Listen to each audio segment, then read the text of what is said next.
Mahkota hijau yang membentang luas seolah menjadi atap agung bagi segala kehidupan di bawahnya. Hutan ini bukan hanya pelindung dari panas dan hujan. Ia adalah simbol dari keseimbangan, ia adalah jubah bumi yang menenangkan, tempat cahaya disaring sebelum menyentuh tanah, tempat udara disucikan sebelum dihirup, dan tempat hujan menjadi berkat, bukan bencana. Di bawah kanopi inilah makhluk-makhluk hidup belajar. Berbagi ruang tanpa saling menyakiti, semua adalah bagian dari simfoni yang tak tertulis namun bermakna. Selamat datang di Belantara, Borneo.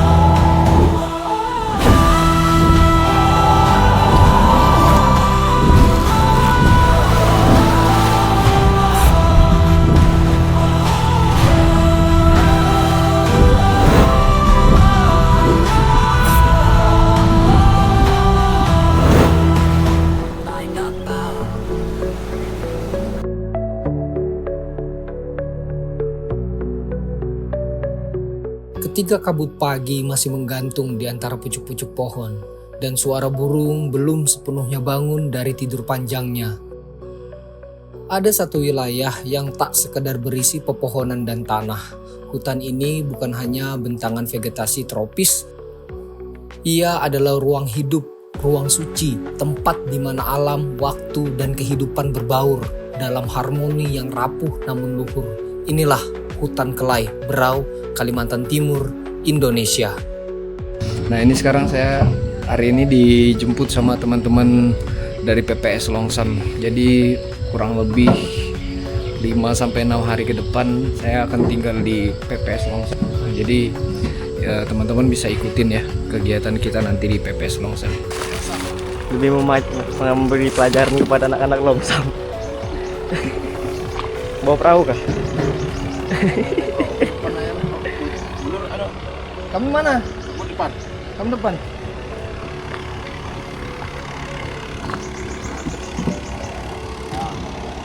Dah, ayo berangkat.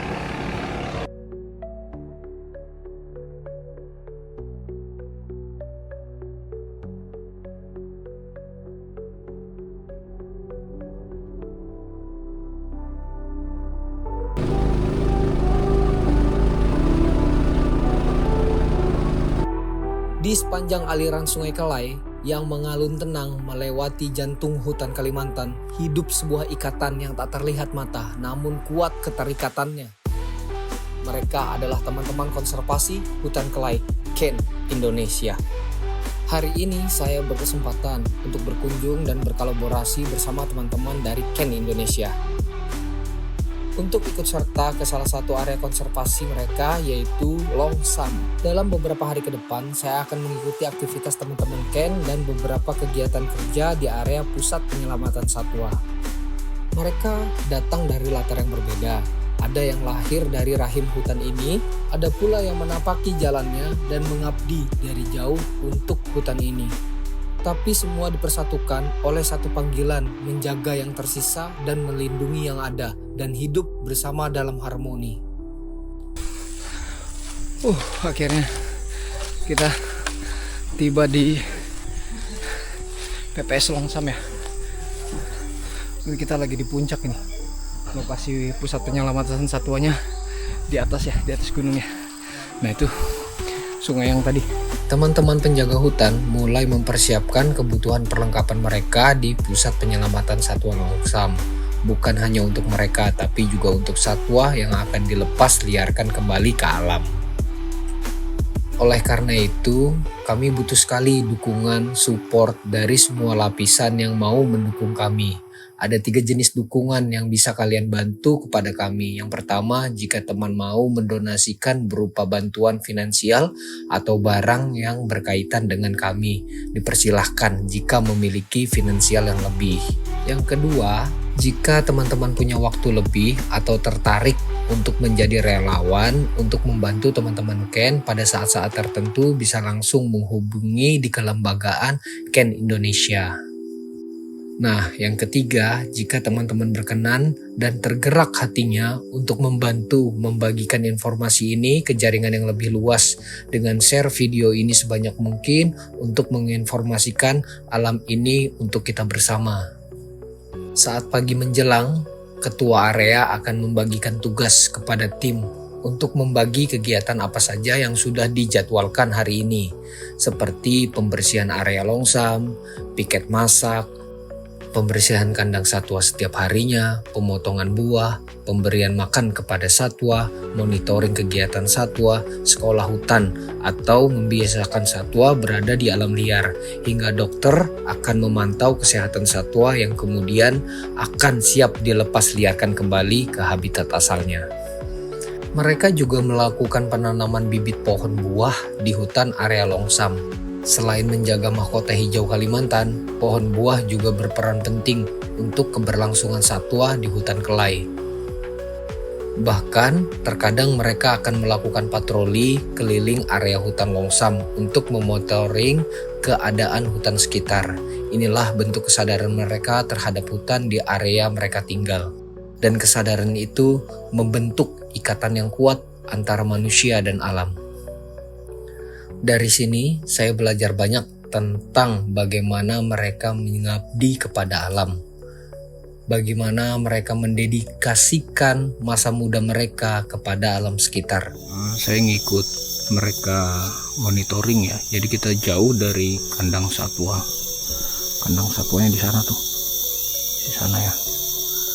Nah, jadi teman-teman animal keeper akan mendata satwa sebelum dilepas liarkan kembali ke alam. Jadi mereka mendata perilaku satwa itu sudah siap untuk dilepas liarkan kembali ke alam. Jadi salah satunya ini seperti teman kita si Awal monitoring kegiatan. Ini ada beberapa tabel yang harus kita isi. Sambil kita memantau, kita harus ngisi tabel ini. Salah contohnya kayak dia istirahatnya duduk atau gelantungan. Terus dia duduk sambil makan dan pakai waktu lama per 3 menit. Ada waktunya ya, per 3 menit ya. Oke, jadi dalam satu hari itu teman-teman animal keeper yang khususnya yang bertugas di Ken, tepatnya di tempat pusat penyelamatan satwa longsam, mereka akan melakukan monitoring sebanyak 4 kali dalam satu hari ya teman-teman. Di pagi hari jam 7, jam 9, jam 12, dan jam 4 sore. Nah, jadi teman-teman bisa tahu kegiatan teman-teman Ken ya. Jadi ikutin terus perjalanan saya kali ini di pusat penyelamatan satwa longsam.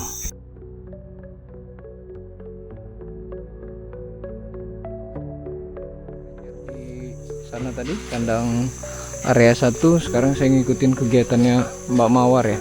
Dia lagi ngelatih, siapa namanya ini? Oh, Satya. Nah, ini pintar ya, aktif dia. Oh, pakannya ya. Jadi sambil dilatih, sambil dia makan ya aktivitasnya. Kita tidak usah terlalu dekat ya teman-teman ya, untuk menjaga dia tetap aktivitas.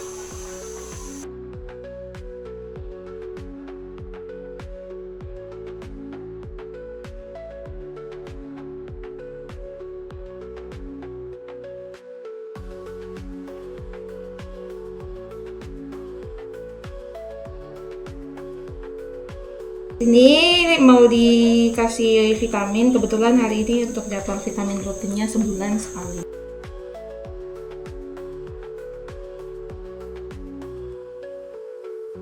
Poinnya kalau misalnya ada saat serahan dari warga, owa atau beruang madu ataupun hewan satwa liar lainnya, masalah bisa di sini. Jadi banyak sekali kegiatan-kegiatan yang bisa kita ikutin oleh teman-teman animal keeper di sini. Selain merawat satwa, membersihkan kandang satwa. Nah, di sini juga punya prosedur yang ketat, mulai dari pakaian, mulai dari peraturan-peraturan yang berlaku di pusat penyelamatan satwa sangat-sangat luar biasa. Dedikasi mereka untuk satwa dan alam.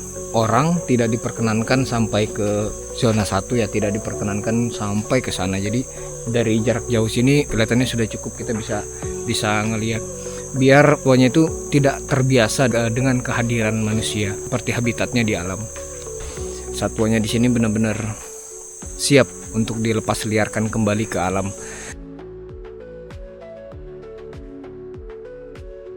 Selamat pagi ya teman-teman. Nah, ini saya sekarang lagi berada di depan resort sembari menyusun agenda untuk kegiatan hari ini. Ya, jadi hari ini saya sama teman-teman Ken akan patroli. Kita akan menggunakan perahu, kita juga akan ada penanaman, kita ada ke anak sungai Longsam ya. Jadi dari sungai yang besar ini kita akan masuk nanti ke dalam ke sungai kecil di dalam sana. Luar biasa ya kegiatan mereka setiap harinya itu, rutinitasnya. Jadi setiap pagi mereka akan briefing, setelah jam 8 pagi mereka briefing, setelah itu mereka akan melakukan aktivitas mereka. Ada yang feeding, ada yang motong buah, bersihin buah, nyuci buah, ada yang bersihin kandang, nyuci kandang, Bu Dokter dengan memberikan vitamin bla bla bla dan lain-lain. Ada beberapa teman yang dibagi untuk monitoring karena ada beberapa satwa yang mulai diproses untuk dilepas liarkan kembali ke alam, jadi mulai dimonitoring ya. Selain area di dalam Longsam sendiri, di dalam pusat penyelamatan satwa sendiri, mereka akan patroli biasanya di area sekitar pusat penyelamatan satwa. Nah, saya di sini cukup betah ya, karena suasananya luar biasa tenang dan kita setiap pagi akan disuguhkan pemandangan yang luar biasa. Kita langsung menyatu dengan alam, berbagi cerita di sini dengan teman-teman di pusat penyelamatan satwa, bagaimana mereka tergerak hatinya untuk bekerja di area konservasi Ken. Jauh dari hiruk pikuk kehidupan modern ya. Di sini mereka benar-benar sederhana untuk memperjuangkan satwa dan hutan di area Kalimantan. Terima kasih ya buat teman-teman Ken yang udah mau, totalitas dan royalitasnya luar biasa untuk menjaga flora dan fauna kita di Kalimantan Timur. Ngikutin teman-teman Ken patroli. Ini Om Kevin bawa pancing. Ya semoga dapat pancingan buat lauk kita malam. Dengan Om Irawan, dengan Kak Maria, sama Om Peng.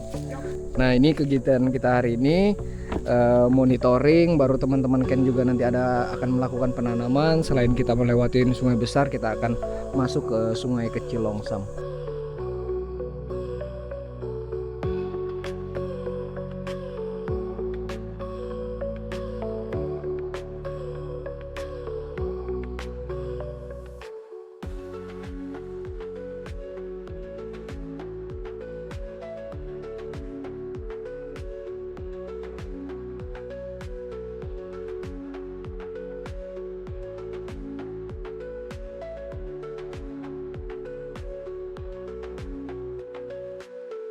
Hutan Kelai bukan sekedar tempat, ia adalah rumah bagi sunyi yang sakral, tempat hidup ribuan makhluk dari akar yang memeluk kebersamaan hingga langit yang dilintasi oleh burung legenda. Mereka adalah generasi muda yang tak larut dalam gemerlap kota, karena mereka tahu cahaya yang paling murni tak selalu datang dari listrik, tapi datang dari matahari pagi yang menyusup celah daun dan menyentuh kulit tanah yang basah. Hutan Kelai bukan sekadar rumah bagi flora dan fauna, tapi juga rumah bagi jiwa. Ia menyimpan ingatan purba, jejak nenek moyang yang dahulu hidup berdampingan dengan alam. Teman-teman konservasi inilah penghubung antara yang dahulu dan yang akan datang. Mereka adalah jembatan antara tradisi dan masa depan. Mereka sadar bahwa dunia yang hijau tidak akan lahir dari kebisingan janji, tapi dari kerja keras yang konsisten. Di bawah kanopi hutan ini, para penjaga itulah berkarya, menanam satu pohon dengan harapan 1000 akar akan tumbuh, mencatat satu sarang orang hutan dengan doa bahwa hutan tetap memberi ruang bagi kehidupan selain manusia, mengedukasi satu anak kampung dengan harapan bahwa satu generasi kelak akan memilih untuk mencintai warisan leluhur mereka, bukan menumbangkan kanopi yang sudah ada ribuan tahun silam. Dalam kanopi ini, setiap daun yang gugur adalah pesan. Setiap retakan ranting adalah peringatan bahwa ketika kita mengabaikan hutan, kita sedang mengabaikan diri sendiri. Karena hutan adalah paru-paru, bukan hanya bagi Kalimantan, tapi bagi dunia. Ia menahan karbon yang kita lepas di kehampaan. Ia menyerap polusi yang tak kita hiraukan. Dan ia terus memberi bahkan ketika ia dilukai. Para penjaga hutan, mereka bukan pahlawan yang haus akan tepuk tangan. Mereka bekerja dalam senyap, berdamai dengan modernisasi, berselimut dengan dingin, berteman dengan malam yang sepi. Mencatat jejak orang hutan, menanam pohon yang tak tahu nikmatkah hasil buahnya, dan menyapa hutan dengan langkah yang lembut. Mereka percaya bahwa merawat bumi adalah merawat nurani, bahwa satu pohon tumbuh, ada harapan yang ikut tumbuh untuk sesama. Teman-teman konservasi tahu, hutan ini bukan milik kita saja, tapi titipan dari masa lalu dan warisan untuk masa depan. Ini adalah panggilan jiwa. Dalam diam mereka mengayomi, dalam senyap mereka melindungi. Mereka tidak mengejar sorotan, mereka menjaga matahari pagi yang menyinari kanopi hijau yang membentang di hutan ini. Mereka bukan penyelamat dalam kata heroik, tapi pelindung dalam makna penjaga keseimbangan antara gelap dan cahaya terang yang akan datang. Hutan adalah ruang sunyi yang menyimpan ingatan bumi. Penjaga adalah pelestari sejarah hidup yang tak tertulis, menjadi perantara antara manusia dan alam, antara peradaban dan legenda-legenda purba.